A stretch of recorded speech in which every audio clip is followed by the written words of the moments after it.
I would like to show you how to save stroke profile and the next document. If we close this one, Command W, don't save, and we can open another one, or the new one. As you can see, we lost all save profile. How to keep them for the next project?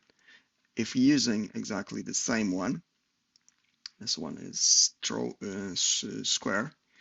So, for example, we create using Alt, and this is gonna be the first. This is gonna be second one. Okay. All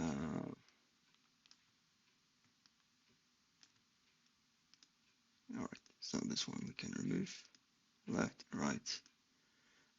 Doesn't matter. If we want to keep them, that what you have to do is go to File, Export as a template. I got prepared one for myself before. Save, replace, and then when we can close this, don't save. And we opened File, New, and we use Open, and we have it here, Open. As you can see, all profiles are here. So very simple to keep them in the future. Thanks for watching.